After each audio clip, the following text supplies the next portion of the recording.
Okay, so we are live for the first Be Smart About Art show. We have with us today Tamara Gallan. Tamara, hello. Hello. So Tamara and I have known each other for quite some years, and we are part of a mastermind group, which is essentially individuals who provide support to creative individuals. And this is something that both Tamara and I have done for many, many years. Tamara focusing often on women in the music industry, they're heart-led individuals across the creative sector. And something that came up in a recent mastermind session that we had of such advisors who have all some kind of affiliation with Be Smart About Art is we were talking about the current situation around the globe, and that would be the outbreak of COVID-19. And with this, Tamara and I were both finding that we were talking about reframes, we were talking about exactly what people's perspectives are and what was going on in people's minds, which prompted me when I decided to start the show to get in touch with Tamara and to say, let's tackle this as the very first thing that we do, because here we are online. Tamara, I've been wanting to start a show for years, and I have been spawned into action in literally a period of kind of 10 days, because that is what this current time calls for. So Tamara, to kick us off with this program that has this focus of taking back control, what I'd love to hear for some context for all of our viewers, because I know absolutely what your amazing mind does in evaluating situations and going, right, this is some different perspective we can have. So please tell us a bit about your work, what you do, and what brings you here today to talking about taking back control, even when everything feels out of your hands. Thank you for the opportunity to speak here today, Susan, to speak to you and to cover this topic. I have been coaching, particularly women, but not exclusively, in the creative industries for 17 years. And Susan, I think we've known each other for 17 years, which is a genuinely extraordinary thing. And I've been working with creative individuals and those who also want to make change in the world as well as make good work, in order to create a thriving practice, usually creating more money, usually creating more freedom and sustainability, longevity in that creative career. And the reason that I'm here today is because, as you were saying, Susan, we had this chat the other day, including someone who, as well as being someone who supports artists, is also an artist himself, and was feeling frustrated by the very real restrictions and limitations and transformation, if that's not too coachy a word, that COVID-19 is having by way of impact on creative careers across the globe.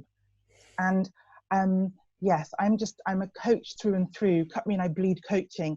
And so for me, in having that conversation with our lovely colleague, what I automatically found myself doing, as you said, is like coaching mind is like, but there are always opportunities. There are always opportunities. And I think the very first point I'd like to make about, what can we control in these times which are totally beyond our control, is to actually take a moment to think about the things that you can't control and to let go of them. We can't control how long we're going to, most of us, be asked to stay locked down. We can't control how long this outbreak is going to last. We can't control what our respective governments or global organizations are going to do about any of this. We can't control any of that.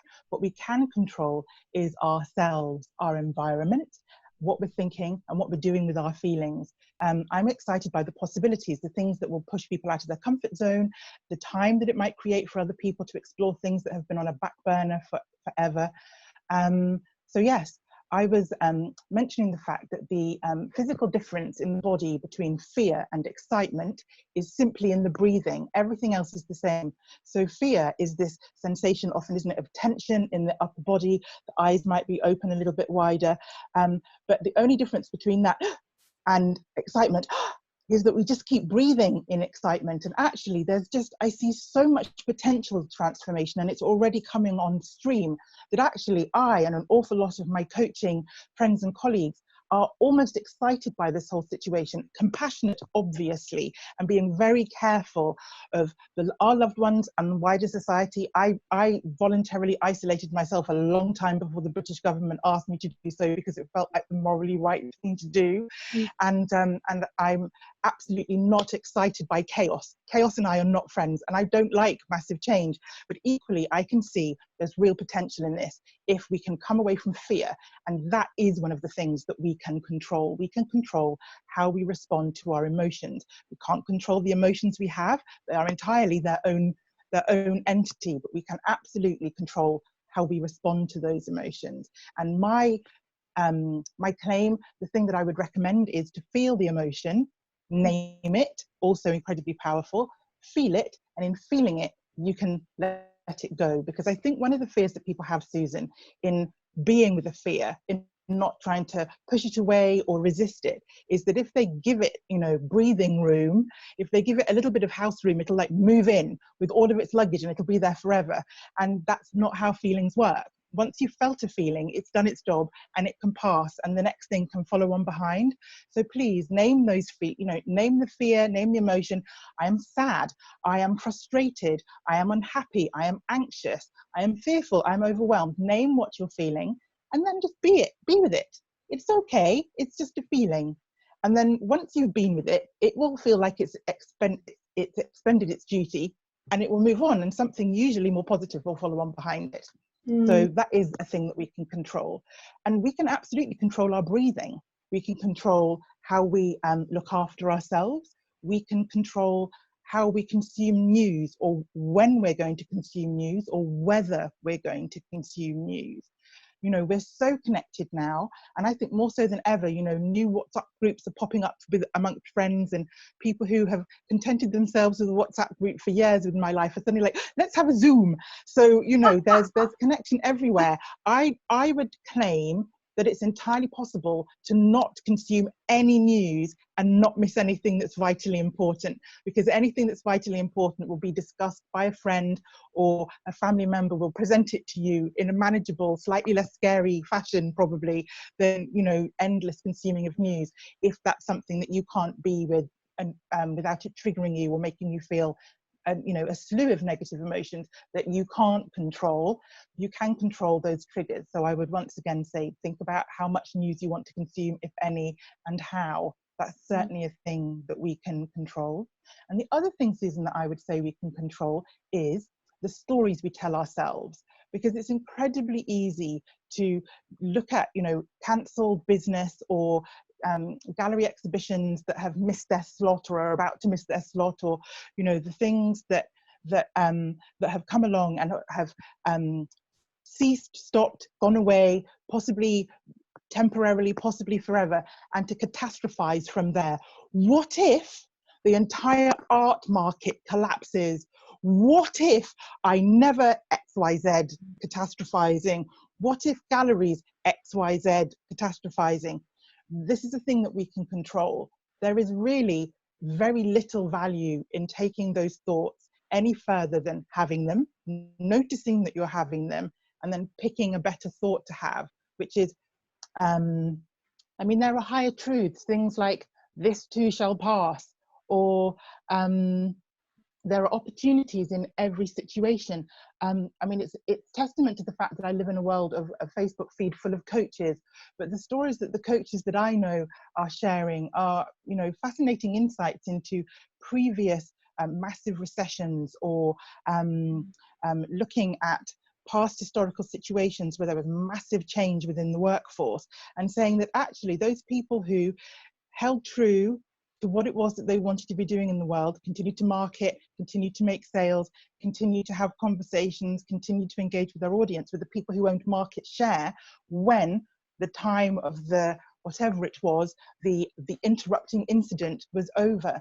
So there's very real evidence in the past to suggest that there are opportunities. And if we what if and catastrophize, and we don't control the stories that we tell ourselves, then we might miss opportunities. Yeah, and Tamara, actually one thing that makes me think of, if we start to apply that to real life examples and conversations that I've been having with people over the last few days, would be, let's say there can be reluctance to maybe post online at the moment. And if Yes. somebody does that, then what might happen is they might guarantee that they're not making any sales. in the sense of they're not posting and therefore nobody will know about what they're doing.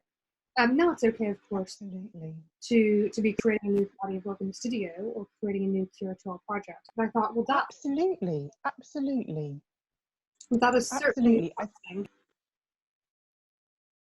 Yes, I think, I mean, it was beautifully put by somebody, once again in my timeline scrolling past, and I wish I could attribute it to them.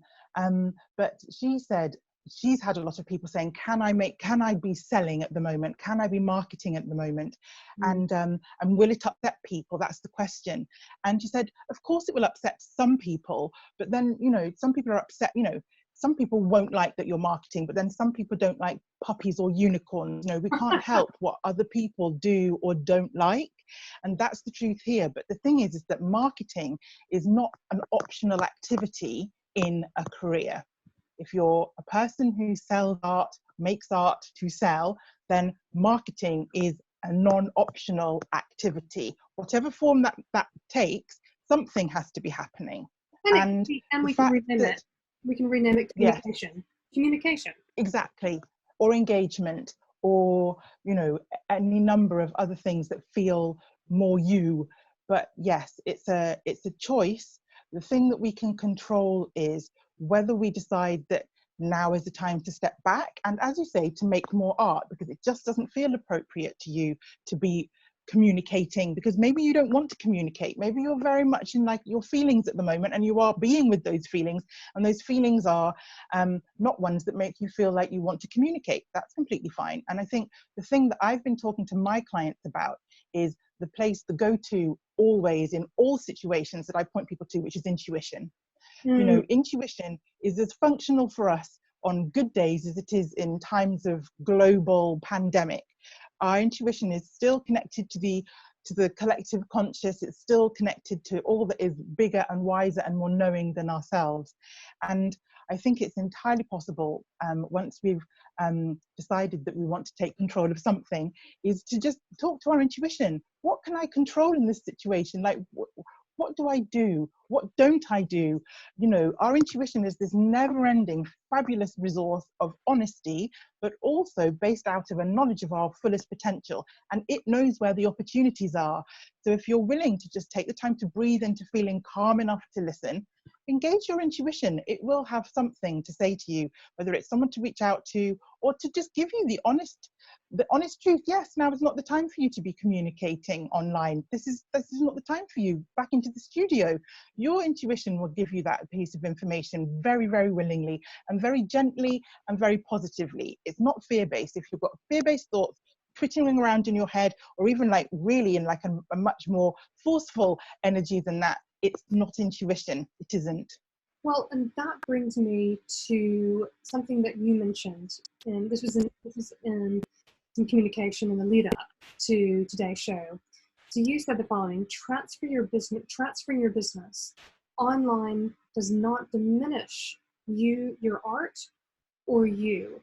So what I'm thinking about is how the art world is very much so socially based. It's very reputational, and it sounds to me like that might be coming from a place of fear of judgment, fear of how others are seeing you. And I'm thinking about how people could maybe identify that and pay attention to intuition if intuition is actually saying, get your stuff online, do a program, do something else, join Patreon, set up a tier for sending out cards to people. What's your take? And explain, and just please explain a bit more about what you were talking about with that statement.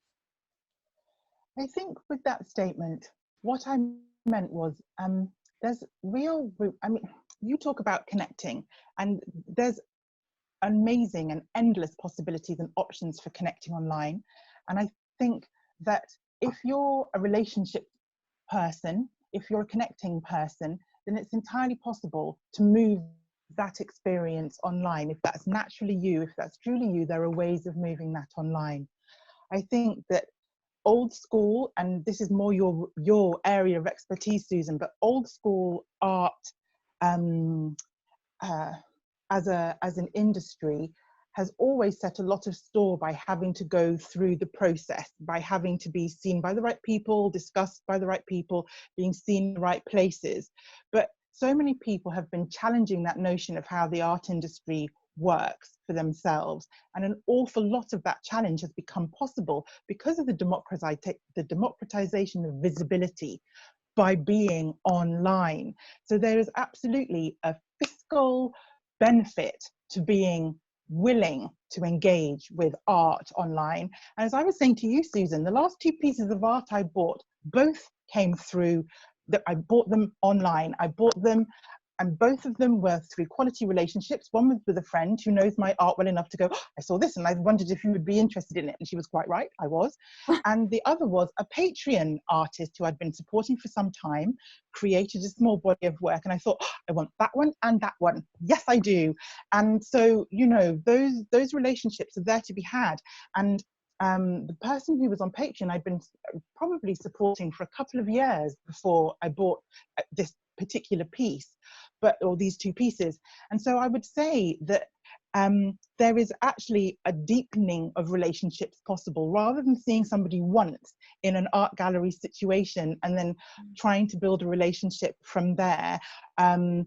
In whatever fashion, but maybe sporadically, maybe only seeing them at, you know, other gatherings, for other people's openings or what have you. In fact, the possibilities online are endless for building deep relationships with people. And ultimately, in moments like this, it's often the relationship that makes somebody decide, you know what, I have got a little bit of money to spend and I'm going to support somebody. And that's because you've got that relationship that they'll pick you. Well, and the hashtag artist support pledge is a really great example of Yes. how people are able to essentially tap into emotion and people's values and that kind of thing to be able to support artists. So anybody watching this, if you haven't seen the artist support pledge, please do have a look at that. And I think Tamara as well, further to what you were saying, there is a lot that people can be doing to engage and build relationships. I often talk about the ebb and flow of online and offline. And it seems that right now is a real opportunity for people to be connecting to people on a global basis as well. Many of us do have connections to people near and far. And suddenly it's like my normally geographically distant contacts are suddenly, they're right here with me just as much as anybody who's down the road right now. It's fascinating how this is. It really is. I think it's genuinely this extraordinary potential moment in our history, and I think there are real opportunities, and if we can just let go of our desire to have everything just go back to normal and to just be with this moment, there's some real value and some real possibilities within it, some real opportunities. And it's different, right? It's, as many people said, it's the new normal. So it's not as if this engagement replaces if you and I were face to face. It's different. And that's very much so what we were saying the other day. Tamara, if you were to take away one thing from everything you've just been covering, what would that be? I would say, I mean, can I be greedy and have two things, Susan? I would say if you're still in overwhelm, if you're feeling really, really overwhelmed, then the thing that you want to be controlling is your breath. Because honestly, as soon as you start doing some deep breathing and you just really spend some time to get into your body and out of your maybe catastrophizing or maybe, you know, genuinely anxious feelings, I think that is going to be the thing that you want to start controlling above anything else, and maybe drink more water. But I think if you're just in that, I don't know what to do, you know, I've got literally this is all so new and I don't know what to do and how long is it going to last and what's anyone doing? What am I supposed to do? I think then I would go to intuition. It's just always, you know, ask it some really beautiful, simple questions. Who do I need to speak to in order to work out what my next move is? What's the smallest thing I can do today? Let's say you've got kids at home suddenly, you know, what's the smallest thing I can do today to move myself forwards? Is there something that I should be reading or listening to?